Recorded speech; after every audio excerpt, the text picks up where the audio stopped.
from PRX. Friends beyond the binary, ladies and gentlemen, boys and girls. How come I've never said bored, like instead of boys and girls, said boy, like changed it to bored and I don't know. I guess I answered my own question there. Bored and, I mean, I could do it like that. That'd be pretty sleep with me. Welcome to Sleep with Boys and Girls. It's time for the pod.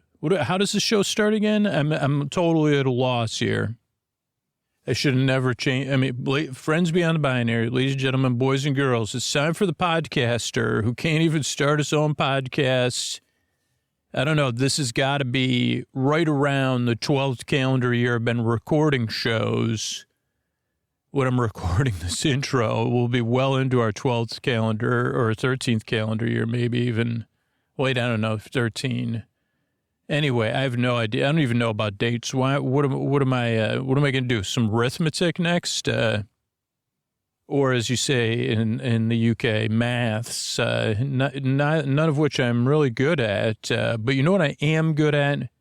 And what I'm so grateful to have be somewhat skilled is going off topic, being friendly, welcoming you, and sending some kindness across to the deep, dark night. If you're having trouble falling asleep, if you're having trouble staying asleep, if you're having a tough day, whatever it is, that's what makes me happy to do this. If you're new, welcome. The show is very different. It does take some getting used to.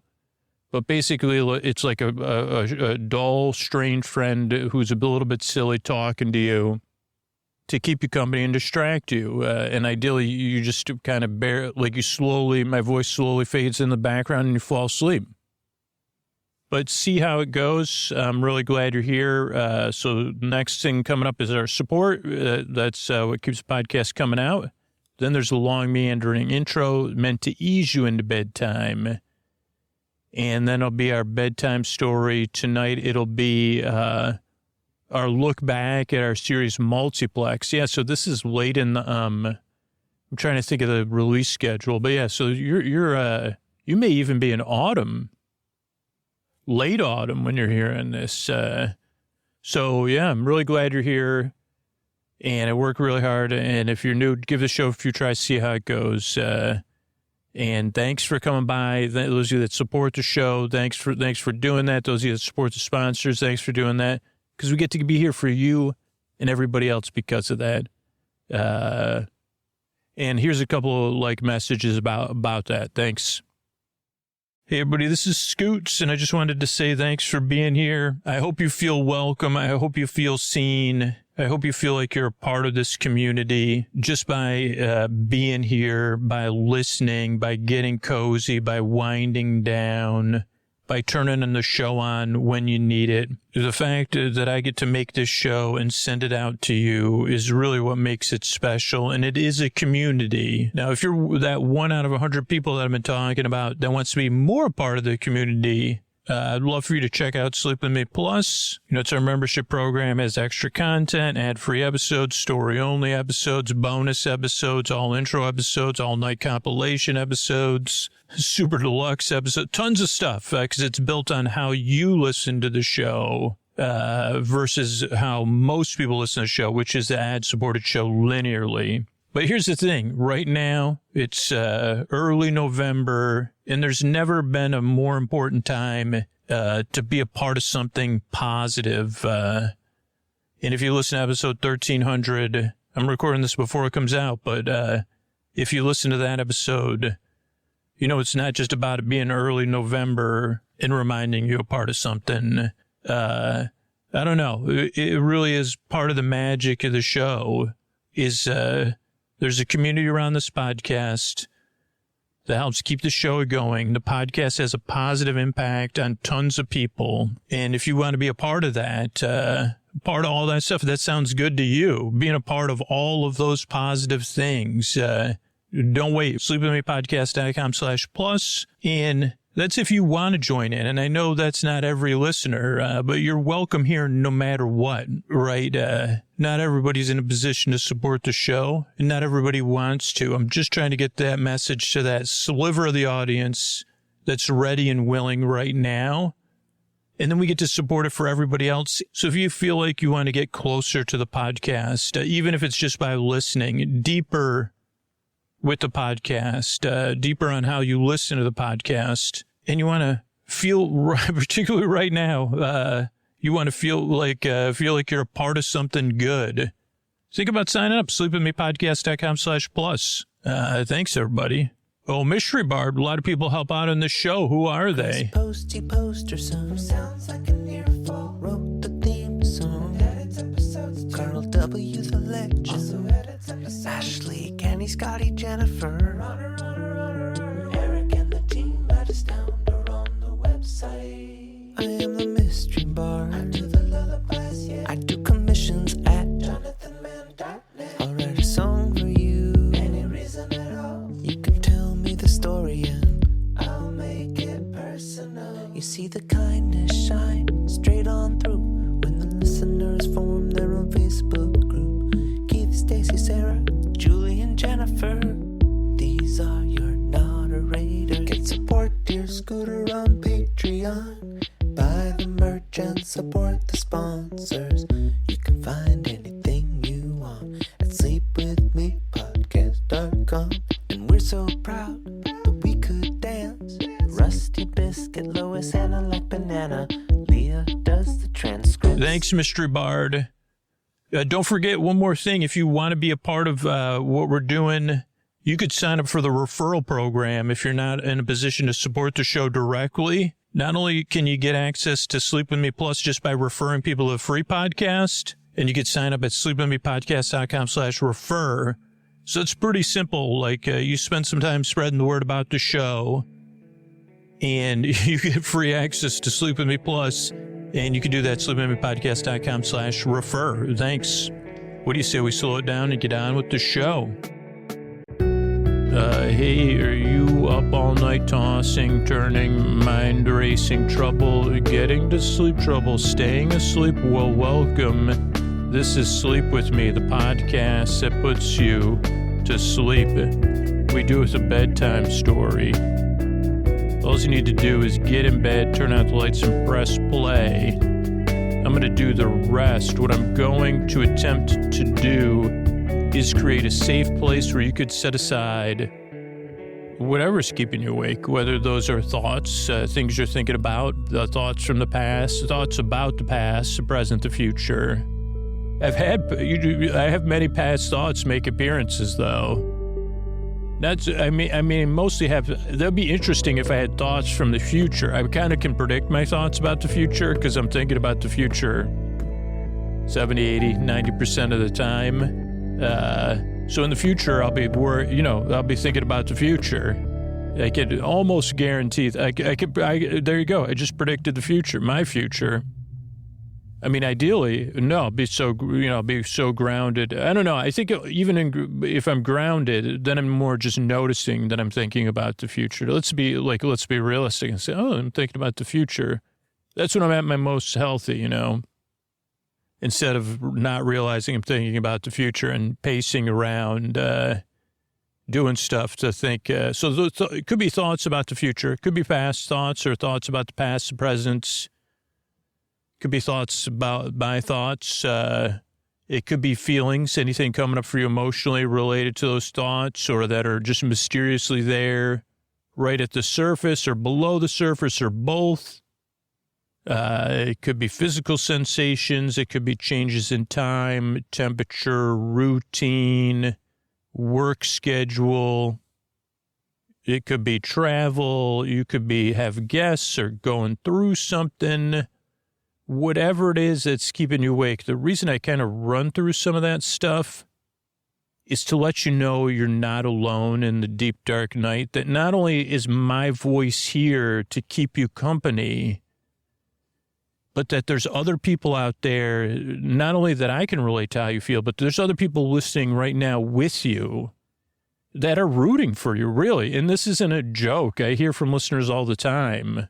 I guess it wouldn't be a joke, right? But I don't know. I just have a big internal critic who wants to brush everything off. So that's a joke. But it's like, no, there's people I hear from all the time that this part of the show is meaningful for them.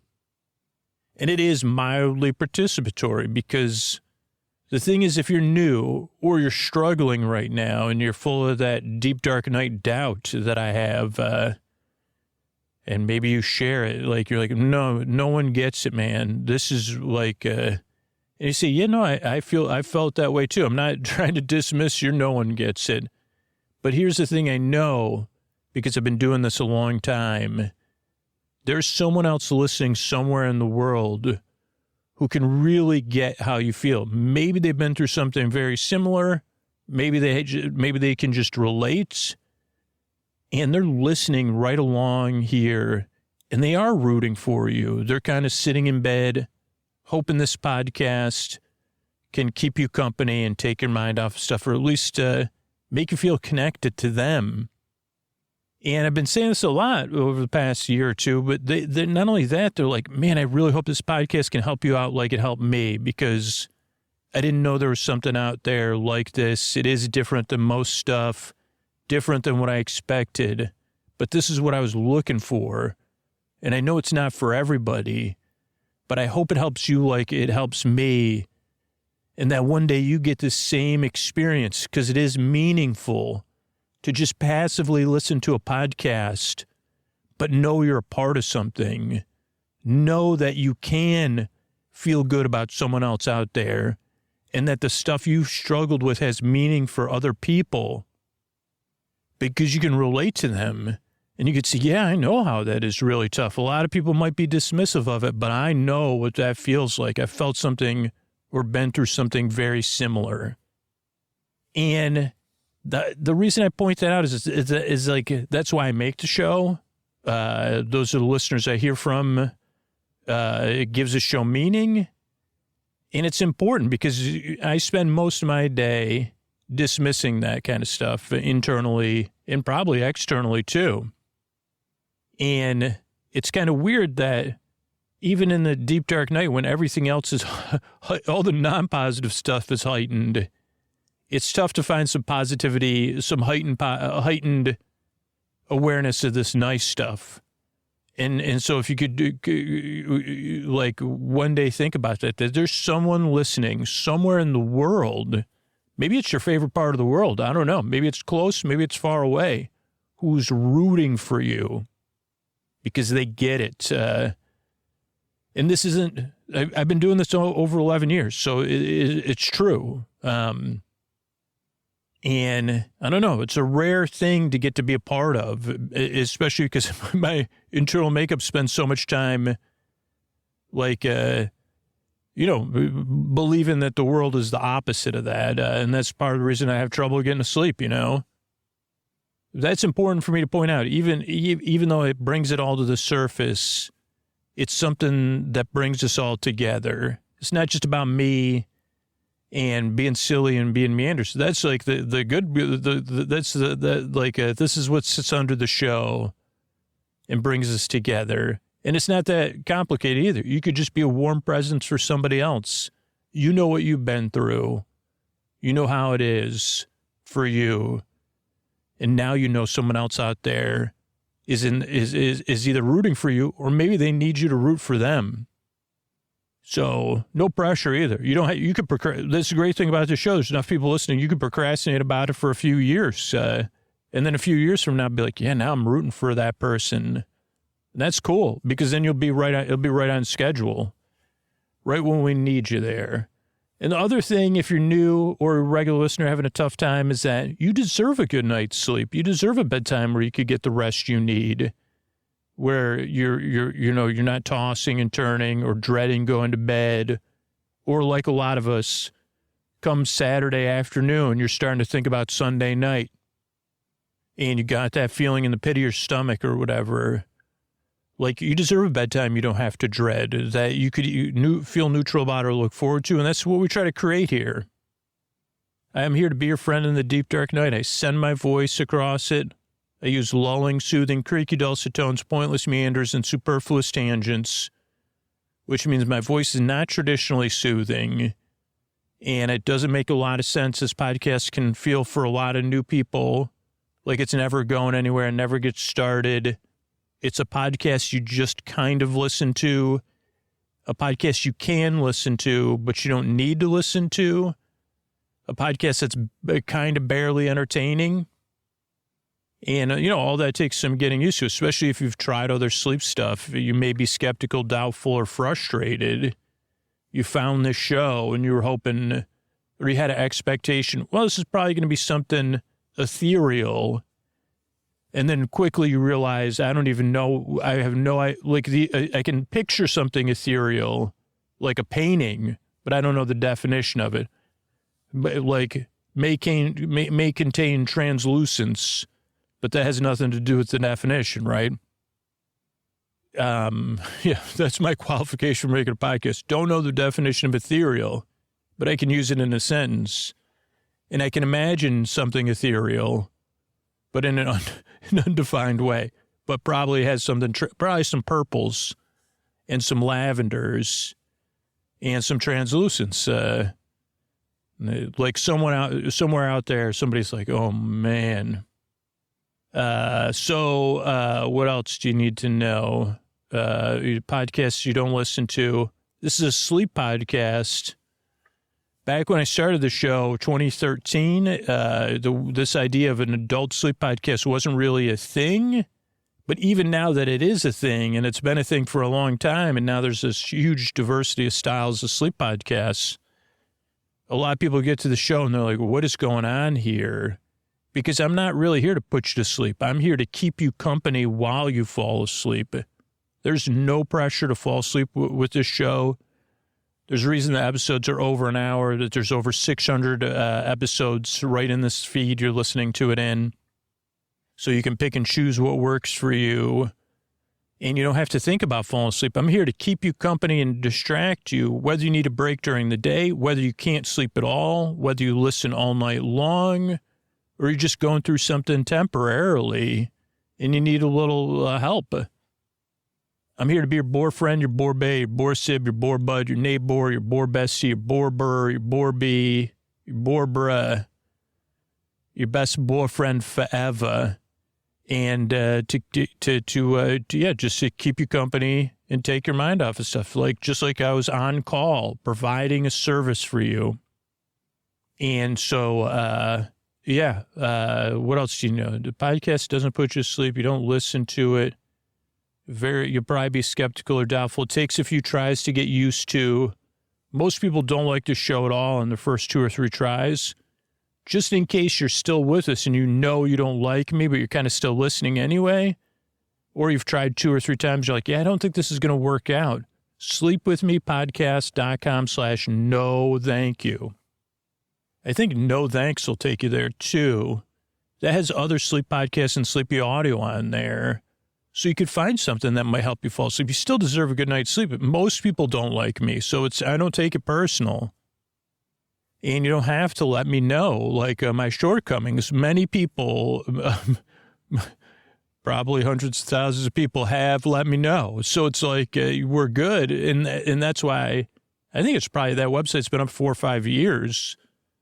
Because I said, wait a second, just make it easier for you. You'll find another sleep podcast and you'll get the sleep you need, hopefully. So there's that. The structure of the show also throws people off, and I'll just ease you into the structure, or if you're a regular listener, remind you of the structure. Because the show's structured based on the experience of making the podcast, based on listener feedback of what's most likely to help ease you into bedtime and fall asleep, but you can adjust how you listen as well.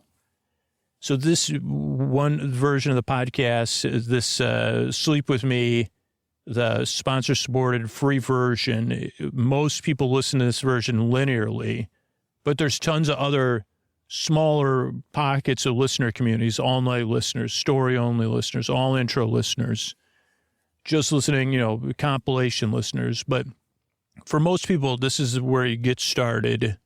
and for a lot of people, how they keep listening. So just see how it goes at first, but I'll explain to you why we structure it and how you can change it around. So you have some peace of mind. So I meet you where you are, because this isn't, even though I'm sending this podcast across the deep, dark night, it is for you as a service. So let's see if we can get this service to work for you, right? Give it a few tries and then adjust from there.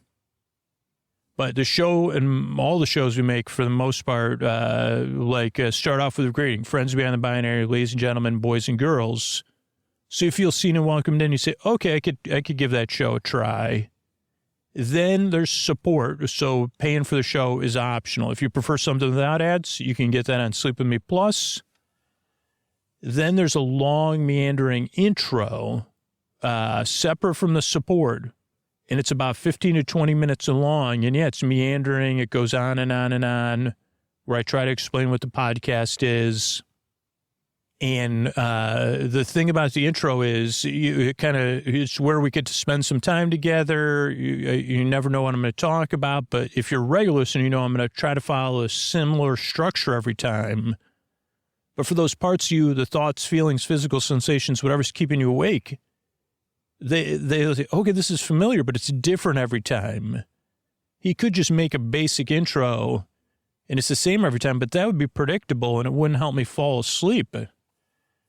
But also the intro serves this other purpose, which is to ease you into bedtime. And 2024 and 2025 is kind of about this. I'm trying to put more videos and stuff out of wind down and bedtime.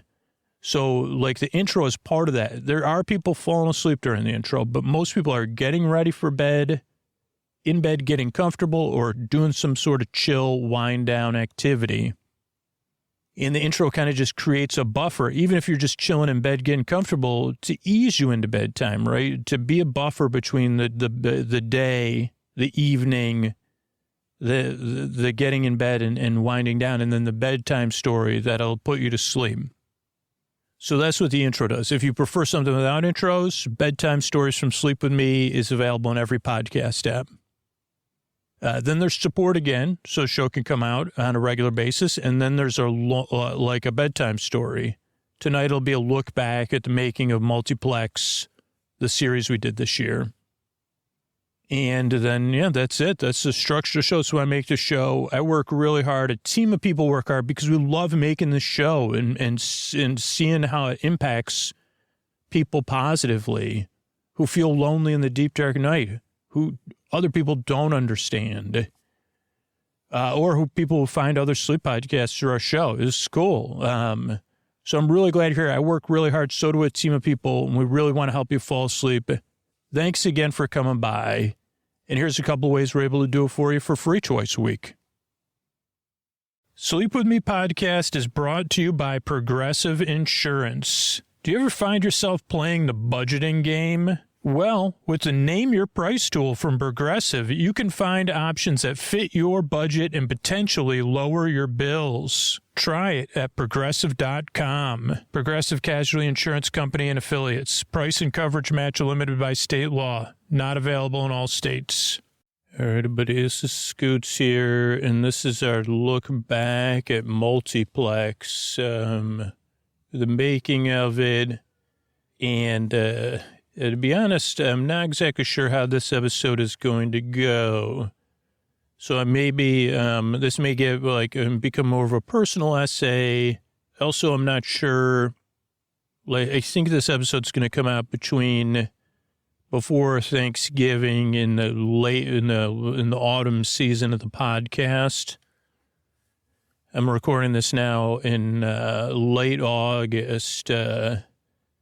So I'll probably meander into some life stuff too, but I'll do it the best I can because, particularly at this moment, I make the podcast and I'm living my life at the same time. And some of this may have come out in one or two other episodes. So, yeah, in the best way, if you're hearing this and you remember tomorrow or whatever, I appreciate the support. And I'm doing everything I need to take, I have a lot of good self-care practices and stuff like that. Or not even self-care. So let's see. But yeah, let's talk about Multiplex because, one, this is the longest I've gone of recording a recap episode that I can remember. It's been it was about 30 days ago that I recorded the finale of Multiplex. So I recorded that at the very end of July. And I haven't listened to the finale of Multiplex. I think the last episode of Multiplex I listened to was Secrets of My Success, the sign store one. And I believe there's like 3 episodes after that, including one that's like a recap episode. And another thing that's different, and it just happens to be the way things is I haven't done any writing for the new series. And, I'm not exactly sure. I'm going to need to start in the next week or two to stay on schedule, I think. But, I don't know. I have the concept of the next thing we're going to do, but now I'm I'm just wondering, and I don't know, we'll talk about the creative parts of that. But let's talk about Multiplex. It was one of the longest series we've done in a long time. We gave it a lot of air to breathe. And it probably will be a model moving forward of what we do in 2025. We'll start the year off with a new series or a repeat series.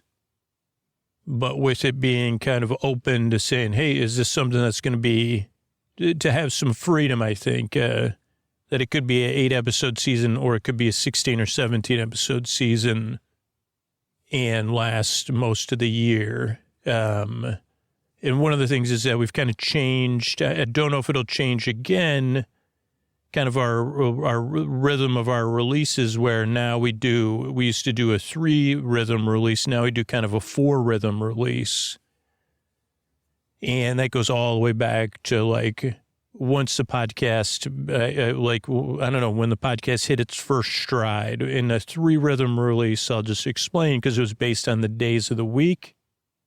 Because once upon a time, I don't know, because I spent most of my waking up, way back when the podcast came out 3 times a week. That was an experiment. It was never actually sustainable. I was like, oh, could this ever be sustainable, for the long term? But it wasn't. But the podcast episodes came out Sunday, Tuesday, and Thursday. And then as I tried to keep up with that schedule, I realized the only way to do it is to alter the styles of episodes, because they each take a different kind of prep work. But that also worked out because it was then it meant every episode was a different style episode, but then those episodes would come back around. What do I mean by that? Back when the podcast came out 3 times a week, we had Sunday episodes, which were TV recap style episodes, which we still do currently now with Dreaming of Newhart. Then we had Tuesday-style episodes, which were random. They could be about anything. We called them Trending Tuesday episodes, some were based on trends on the internet, as using those as like a randomization list, but other ones would just be about anything. We still do that. And then Thursdays would be written episodes, like a series, like Multiplex, and we still do those 3 kind of things, every episode changing. The only difference is now we've added in the crossover, which we did with Helix. We don't have the funding to keep doing that when I'm recording this, beyond what we're committed to doing with Helix. So I'm not sure what'll happen in 2025 with our crossover episodes, but right now it's we've been alternating between 4 styles instead of 3 styles. And even within those, moving those around a little bit. So we'll see what happens with that in next year. But it's pretty cool to have that rhythm, which would mean in the perfect month, if the show was fully funded, we would do 2 of each style in an 8-week month, which again, meets two needs. One, a lot of listeners prefer, I don't like that. So, like anything people love, also people loathe. Like, so whether it's the written episodes or the TV recap episodes, those have an equal number of people. Most people are in the middle, but like on the ends, there's people, I only listen to TV recap episodes. And then there's people that are like, I'll never listen to TV recap episodes. But the fact that we keep the variety coming gives everybody a peace of mind. Hey, this podcast is here for me. But it's also the fact that now, especially with this four styles, they each take a different type of work. And like, again, it's hard for a lot of people to believe the amount of work that goes into making this show. But there's different types of work that go into making the show too. And they're all interdependent and each one makes everything else better. Like, it's kind of like, the muscles in the body, like some muscles, I don't know anything about muscles in the body, but I know that like they work in opposition to each other to work or something like that, right? Like you got one that does that and then you walk forward and then one where you walk forward again or whatever. I don't know how to explain it. So it's not a good metaphor, but it is. What do I mean? Like, so we're writing the multiplex episodes every single week, working on writing, or in September, I'll start writing whatever the next series is.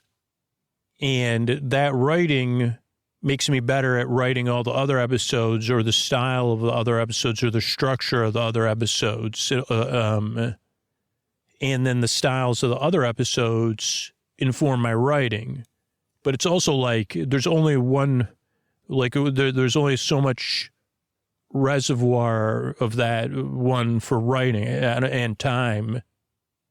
It's like I couldn't write every episode that came out, and we don't have the budget to pay for writing for other stuff. So it's like, okay, that's one reservoir, right?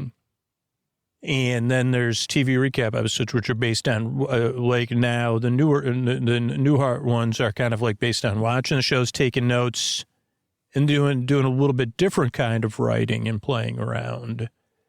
Then there's the Tuesday episodes. Those could be random.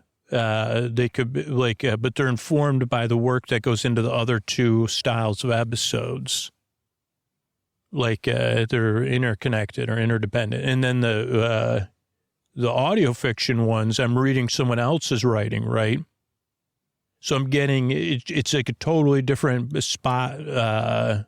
skill spot, like where I'm trying to inhabit somebody else's character. And I don't know, there's a freedom in that of not having to do the writing. I mean, obviously I'm doing some rewriting to keep it sleepy or going on tangents when they're offered. But being able to interpret someone else's writing is a different kind of work. And it's actually like freeing because it's a different kind of work. So it's like that reservoir is fresher, like when I'm going to that reservoir.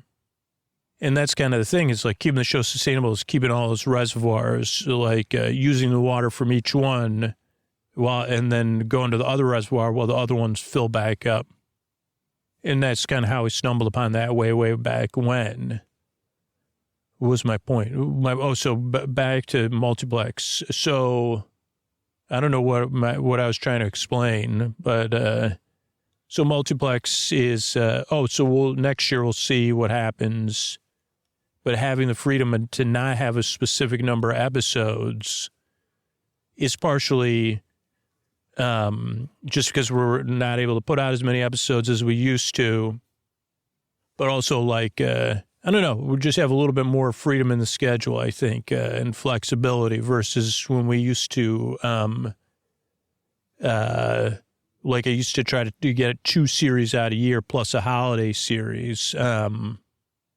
That was like, that was pretty hard to achieve. And then it also meant sometimes the series didn't have room to breathe, which Multiplex did. And I think also before that we did, wait a second, what did we do? Did we do, we're journeying to World of Friends, I guess, right? So yeah, that also kind of had some room to breathe. So it kind of informed us of like, well, let's see if it's going to be a 12-episode season. That's what we were initially plotted out for, or I was curious about, but then it was clear, no, this isn't 12 episodes. Okay, now let's go into like, where did this series come from? Well, let me like spoil one thing is like, I feel like this is like, the series was in this genre of mall nostalgia or mall glamour for glam. There's a 4-letter word for it, but it's like mall, glamorizing malls and a forlornness. And that only exists in like, because I've been to a couple malls while I was writing this series, and you can't, I don't know, was it Thomas Hardy said can't go home again or whatever? You can't go home to your malls. Like, it is not nostalgia, but the malls in Multiplex, I mean, obviously Multiplex is different, but, we've seen it. This is like, especially because people that, like kids of the 80s or even early 90s are making, people have a fond, nostalgic look for malls. And also then it's like, it is when it's someone else's nostalgia, then it becomes someone else's fictional world they haven't inhabited, right? Like for someone like my generation who have been like Greece, the malls for like this current generation is like the 50s for me, where it's like, well, I never been to a place like with a sock hop or poodle skirts or whatever. So like, I don't know. I don't know if I'm making sense, but, and I think that's a good thing, but it also means that, can't go back, mom, I don't have a forlorn desire to go to malls, I guess. It's not the same. It's just better in fiction with a bit of nostalgia. Nostalgia is false. Like the falseness of nostalgia, keep it to fiction, I guess. I don't know if I'm making sense. But I think that's like what led me to do this series was like that same draw of like, oh, there's this there must be some magic in that old shopping mall we roamed. And so, yeah, it's in that, there's some fictional magic there. So that was, like, I'm struggling with like where this, this whole story came from. Because I thought it was two places, but right now I'm only seeing the mall stuff. Like, but it was this idea that I had, like a vague idea of like, what if there was this multiplex in a shopping mall where something magical or the transverse plane happened and characters could leave the movies and, then people were at the mall, kids were at the mall trying to deal with that. And, I mean, I guess that's the simplest thing. Like, at this mall, the multiplex comes alive or whatever, something like that.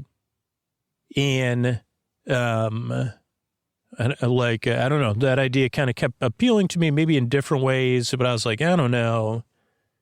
And then at some point, I think in preparation for this, but I'm not positive, I started reading, first I read Frankie, Mary Shelley's Frankie, over a year ago, I'm pretty sure. And before that, a couple of years ago, I'd read The Count, the story of The Count, which is like a diary. So it had been a little while since I read the story of The Count, and then I read Frankie. And then I also read a book about the mommy, not like it was called, I don't know, it was one of the books before the movie came out.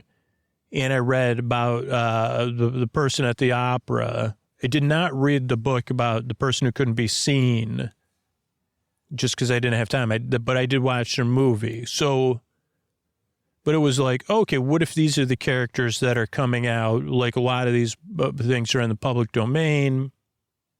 And I don't know, like I was just like, okay, this could be interesting too.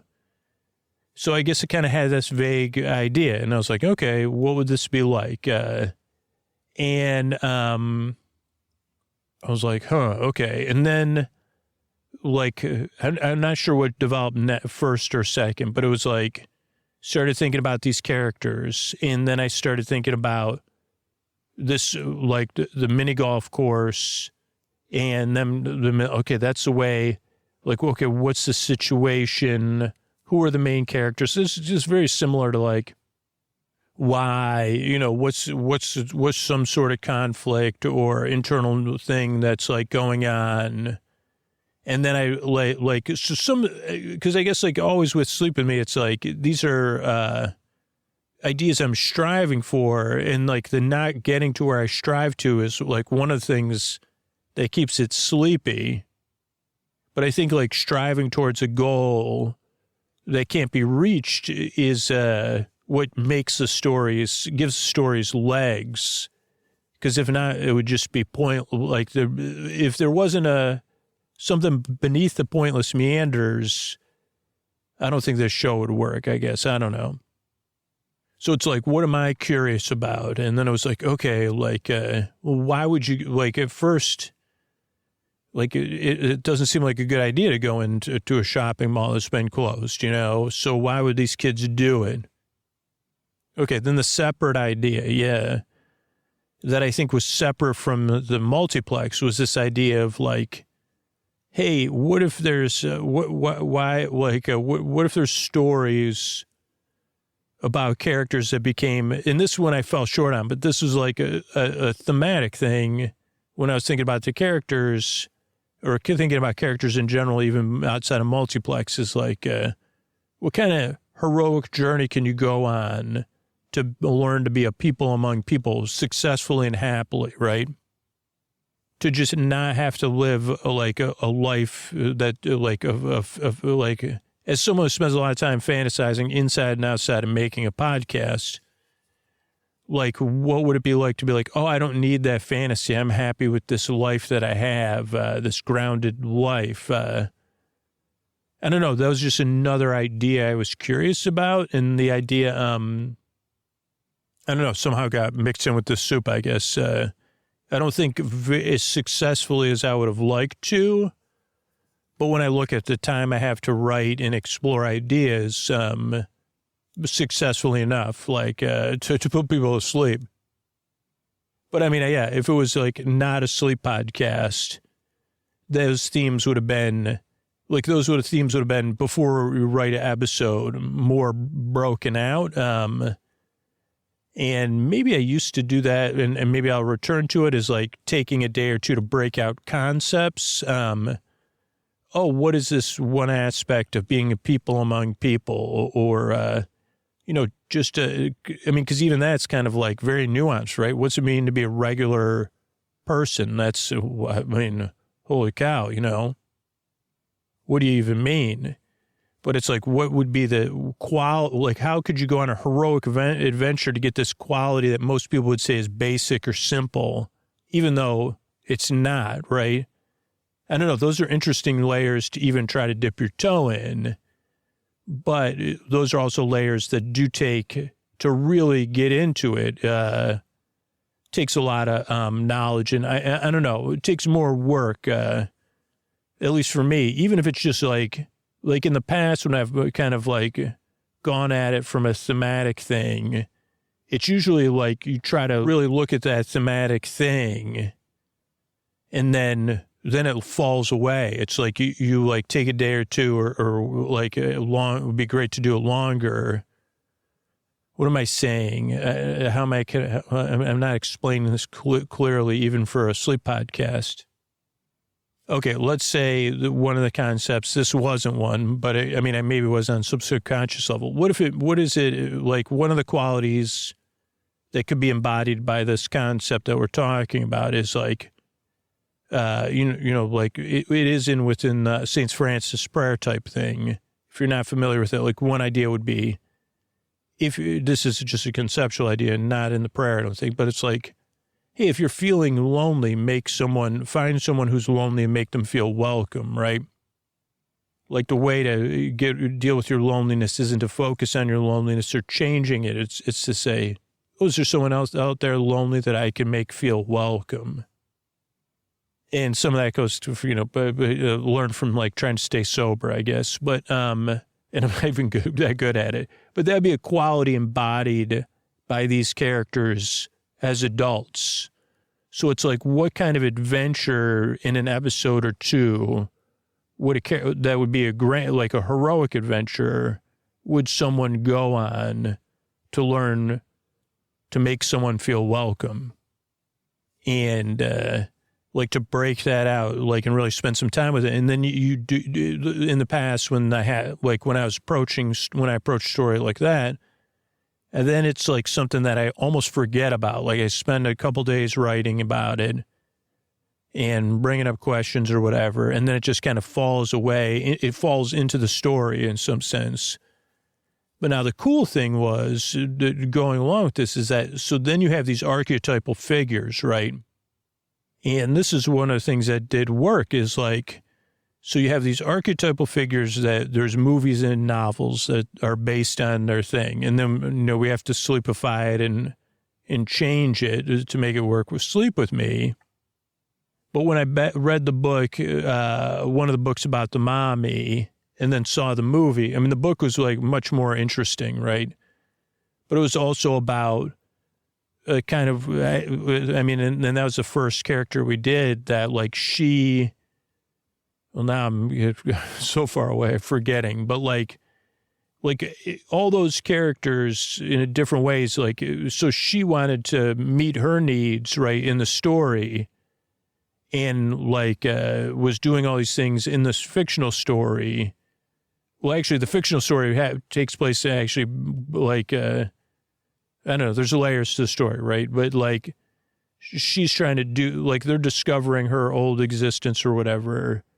And hey, what happened? Why did she get stuck hanging out in this room,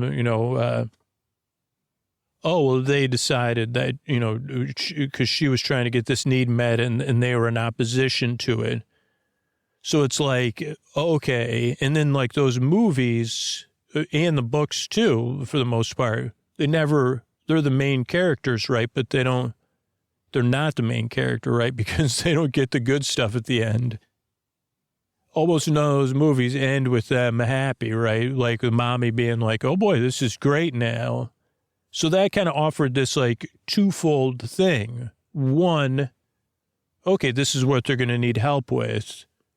But two, they kind of stand, their journey in the movie is moving in opposition to where these characters are going eventually outside of the story, as adults, where the story is being told from. Their heroic journey led them in the opposite direction. They're kind of inverse things. Because most of the time it was selfish needs, or the characters the mommy or Franny particularly was acting out because of the way in the movie Franny was, in the book, that Franny was treated, right? And so, I don't know, when those kind of things mix, those are what gives Sleep With Me stories legs, right? It's okay, let's really inquire into this. At the same time, when you have these kind of interesting things, it also comes with some dissatisfaction, which I think makes it sleepy. But it's hey, we can't quite fulfill all these promises and premises either because of it's supposed to be sleepy, and we only have 2 weeks to write an episode.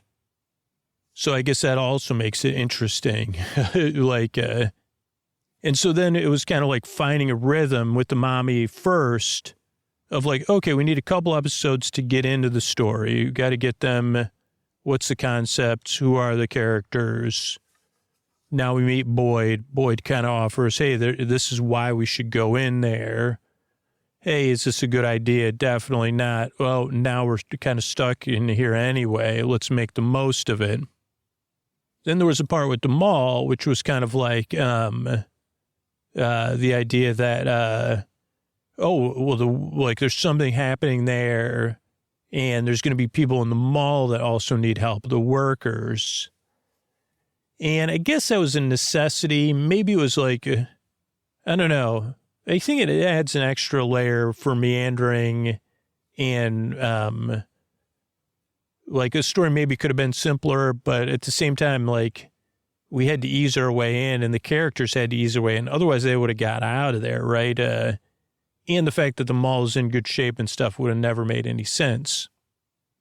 And in some sense, in another world, this could have been a perfectly episodic only series. I mean, I don't think it could be told that way because there's so much to set it up. But if it was like, and I mean, that's why it's kind of set up for another season at least, because it's like, okay, episodically, each episode or 2 episodes or 3 episodes is end up what it took. But like a movie starts, they meet the character. They also meet a store, like there's also some sort of store or store worker involved. And all the pieces are there to solve all the issues. And if it was really ambitious, also meet these underlying, teaching these underlying skills to these main characters or giving them something or helping them find something or learn something that then would create this, move them on their own heroic journey or whatever. I don't know. So that's not episodic, I guess, in that sense. But the episodic part is like, okay, you have this character who needs help and you have a mall worker who needs help. Are those like, how do those intersect? And then I guess you'd say, well, do you need both? If you're making a podcast after you did the series, you'd ask these questions, I guess, convenient. So those are kind of some of the ingredients, I guess. I'm really happy with the characters. And I think that the theme really made me feel connected to the characters. Boyd less so. I think Boyd is an incredibly interesting character, but because Boyd came in, or Boyd was unrelated to the main 3 characters, Boyd was just a side character and didn't have this interesting element to it of like, how are these 3 high-performing, high-functioning high school seniors or graduates that have, like, in a non-tropey way, they literally have their path to set out for them, and it's a path they want to be on, not just because of external things, but even internally. That is like the clearest paths to like what we would, as in the culture here in the U.S., determine, oh, that's a model of success, and not even in, I'm not saying it ironically either, like, say, wow, that person would be super successful and happy. And, oh, like these people are on what seems to be that path, which is hard to achieve and whatever, like, and they're each on their own version of that path. And this particular adventure that we're going to go on is going to lead them to reevaluate that path and say, maybe that's not for me. Those are characters that I just really want to get to know and spend time with as I don't know, I don't think I could be friends with them. They'd be too cool. And I mean, even cooler when they say, yeah, realize I'm going to go to Harvard and I'm going to do great there. And I'm going to make the most of going to Harvard.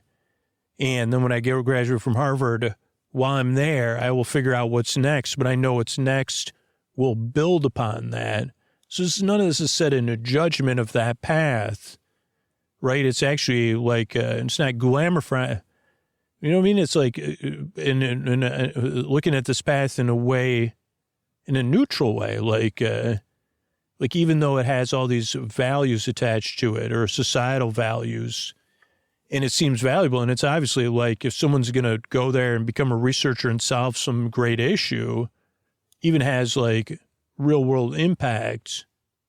I don't know, the fact that someone like, it's like, no, I can achieve that, or I could achieve this, and this great adventure I went on showed me, well, I don't need, maybe someone else will achieve that. My values have changed and shifted. I don't know. Like, I guess it's playing with this idea, especially of like young adults, of like the world is your oyster. It like being able to play with that idea, and that I don't know why that excites me so much and interests me. Like, who are these 3? Well, one, like, it's like, I don't know. I find it fascinating. And then being able to build out Wyatt, because Wyatt's the main character, of like, okay, what are the other reasons? Like, why is Wyatt recording this? And all those things are like kind of like additional layers to get to play around with, right? And that's like kind of how like, but like, it's like something you could spend years like being like, well, okay, well, what is Wyatt's shop? You know, what is Santos doing now? You know, where do they live? You know, what are their hobbies? But the fact that like, I don't know, there's something about that really interested me, but more attracted me. I guess that's what I'm saying. Like, to want to be around these characters and foster them or whatever, because it was like, well, this is a really attractive quality. You're absolutely capable of like, I'm not. So it's like, you're absolutely capable of not just of making the most of your opportunities and striving for something that you like other people value, but something about it you also value. You're all striving in different ways, and you have like aptitude and ability, but then you also have this awareness that at some point, like you don't have to do it either. I don't know. There's an attractiveness to that, like in characters. I mean, not in a romance, but it's like, hey, this is interesting. I want to get to know you more, and I want to put you in these situations and see what happens. Or particularly again with Wyatt, be like, what, like, you're not perfect either. So let's get to the bottom of this. Like, I know you're not perfect. I can see something happening below the surface there. But you're also not a trope. You're not just someone that's like, oh, I'm supposed to be in the halls of ivy because it's been foisted on me. It's like, no. And to be honest, like I think it was an opportunity to with Wyatt's, whatever you want to call it, imperfections, to be like, to connect with someone on a deep level, a character of like, yes, and this is also baffling. Like, yes, I've been making these choices and I don't even understand it. And it's not because of some tropey reason that I'm supposed to succeed and now I'm just acting out, or of something specific. It's like beyond my understanding why I'm acting or why I've acted this way. But I kind of understand it, but not totally. I don't know. That also, like, it came up, and that's the kind of thing that came out of spending the time with the character. It's like, who are you, man? Like, because I know you're not perfect either, but I don't want you to just be simplistic. Though, I mean, the other characters then also did get simplified, right? Particularly Boyd. Okay, so guys are characters, then they're encountering the things. I want to point out one other thing that's very subtle that had a huge influence on the series, and why I'm reading the book Franny on Sleep With Me Plus, is like, there's this moment in the book, and again, this is only my memory of the moment, that I was unfamiliar with, like, because I had never read the book. I don't know if it's in the film, but it was very powerful. And it's like where Franny, and it kind of came up in the story, but like Franny, and this is just my memory of the book, which again, I have dyslexia and my, whatever, my brain obviously works a little bit different, but like that. So there was a cabin that Franny found of a family living in the woods, right? And Franny lived nearby just observing them. And they're a loving family. And the father was dealing with loss of sight, and they were doing their best to get by. And Franny kind of started to develop this love for them. And not only that, but a desire to be a part of it. And I'm not exactly sure what happened first in the story anymore, because it gets mixed up with what my writing. But it's like, first, either Franny tried and they rejected Franny, or like Franny did stuff for them. This is kind of how I remember it, at least, so I'll just go with that. Like, Franny was like, well, I'll do things to help them. Then they'll appreciate me and they'll accept me, because Franny already knew that Franny was not acceptable to most people. But then what Franny finds out, unfortunately, is that it doesn't work that way. And then Franny kind of gets a steamy top. That's a simplistic version. But just that emotional yarn of like Franny watching this family, then helping them, and then the desire for closeness, right? And the desire for acceptance, and then the fantasy, maybe this will be different this time. Like maybe these people are different. And again, this is fiction, so it's not the real world. So it doesn't have any, it has nuance, but it's also, it's not nuance, right? It's like, no, sorry. Like even we can't accept you, Franny. Like, it's not going to work out. I mean, that's just because so that the rest of the book can take place, right? And I mean, it is a commentary on other stuff, but it's like, I don't know. There's like that scene, even though I'm not remembering it correctly, like there's such an emotional power to that scene for me. The idea of putting yourself in any of the characters' shoes, right? Like a Franny. Because I was picturing Franny like living in like this broken down like thing nearby, and then like just watching them and then wondering and seeing everything, and then leaving wood for them, leaving water for them. Like it's beautiful, but it's also like you kind of sense that it's not going to work out great, and you feel for Franny. Then you kind of feel for like, why can't these people be better? Don't they get it? But also like, oh, wait a second. Like, so I don't know, like that there's an inevitability, right? And then that's just a story. And then it's like, well, okay, if it's just a story, but it's like, I don't know, like that, like, when I think about the heart of the whole multiplex, like that's the heart of the whole multiplex is like, how do we change that, right? These kids get how does that change them moving forward? So it's like, that was the opportunity, was like, so the same thing, even though we did Mommy first, it was like that, how do we change this for them? And then they get to go back to their world. Now, like I had to add on, I don't know, so the Crispy Commander stuff, again, I'm not able to plot out the whole series. So it's like, there had to be other levels of antagonism to kind of pull the story strings along. And some of those I was trying to figure out. So I don't even know, but it was like, okay, if they just go back into the movie, I was like, something else has to change, that there's something else that pays off later. But so, I don't know, that idea for all those characters, that it's like, what is that emotional thing that happened, or what is the flaw or the confusion, or how did they react?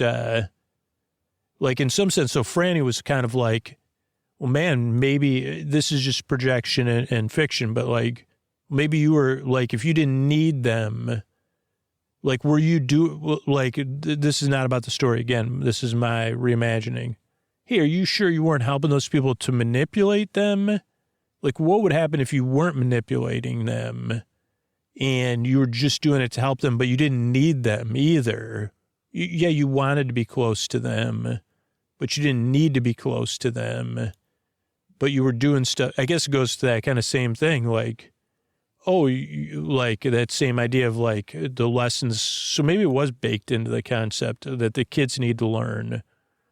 Oh, well, yeah, if you're being nice to somebody because you want something, that's different than being nice for them because you want to be nice to them, versus being nice to them and knowing deep on some other level, this is what will bring me joy and happiness, is doing this for these other people, whether they accept me or not. I don't know, that was like kind of one of the poles the story turned on, maybe. So then like figuring that out for the Count and then being able to play around with that. Also trying to figure out the Count had to be a part of it, but it was like, holy cow, how do you take a character like the Count and then make it make sense in a sleep podcast, like the mommy at least.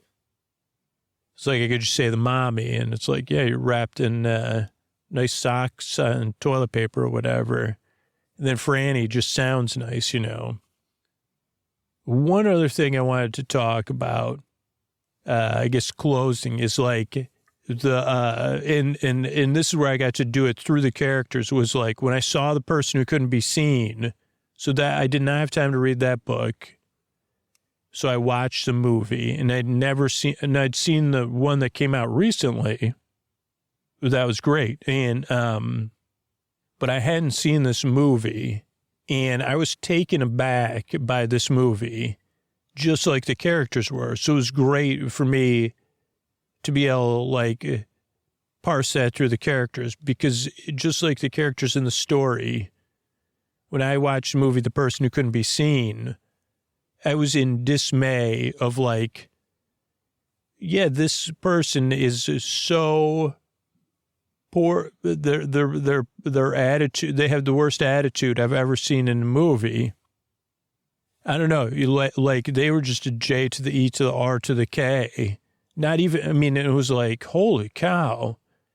And so being able to take my initial reaction, which was like, I don't know, like, what's this person's problem? Like being in, like if you watch the movie, it's pretty, I mean, the movie's good, and there's also like hilarious parts, like, but it's like, holy cow, like I wouldn't want to help them either. Like, I mean, cause Franny had every other story, right? Had this endearing moment, maybe like, the Count has a longing for closeness. The mommy, like, I don't know. The mommy's like, what did the mommy want? I can't even remember anymore, to be honest. I don't know. The mommy, I think, had so much ambition and, oh yeah, wanting to teach everybody a lesson. And then Franny wanted to be like accepted, or not want to be like seen in a different way. But then the person who couldn't be seen, it was like, you just have the worst attitude I've ever seen.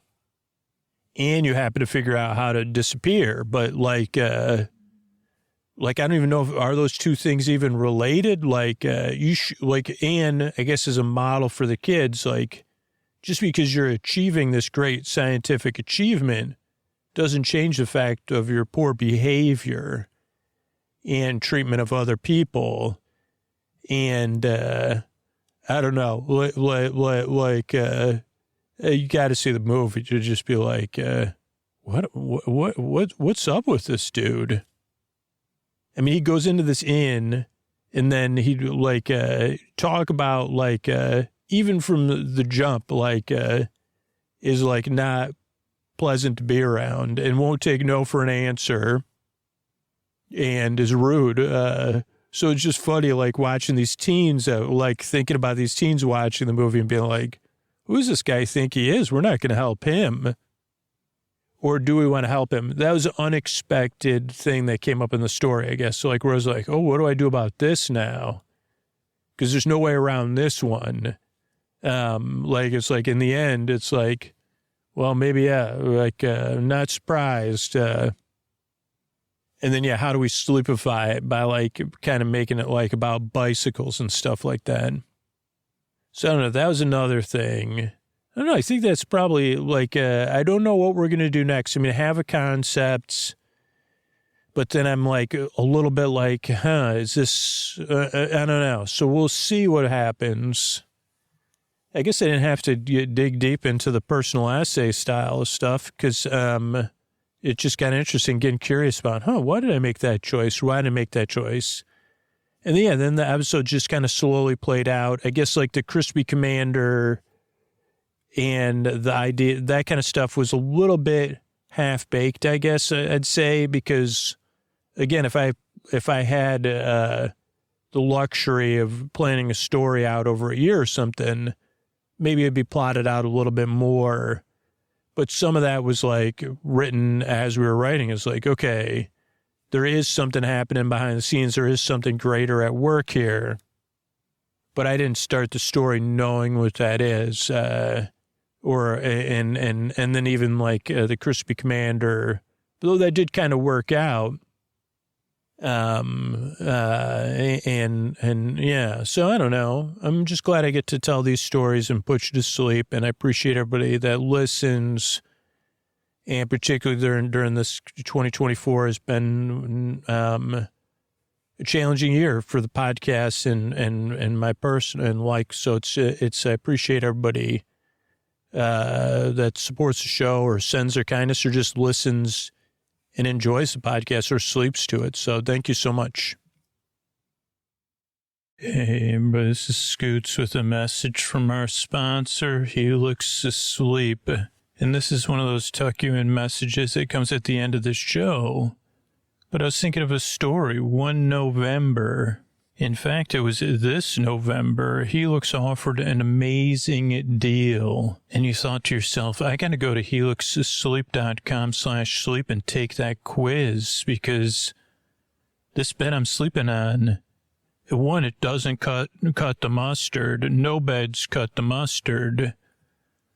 But it's not based on how I like to sleep, my sleep positions, my feel preferences. And Scoots has been talking for years about how much he loves his Helix mattress because he got matched with a mattress that fits how he sleeps. He sleeps on his side. He sleeps on his stomach. He doesn't want to get overheated. And he took that Helix quiz and got matched with the Helix, picked the Helix Dusk Luxe. But then I heard the call to adventure because Scoots was saying, in November, right now, when I'm hearing this, Helix is having an amazing sale, 25% off site-wide, plus 2 free dream pillows with any mattress purchase. They have a free bedding bundle, 2 dream pillows, a sheet set, and a mattress protector with any Luxe or Elite mattress order. So it really is time for me to go to helixsleep.com/sleep.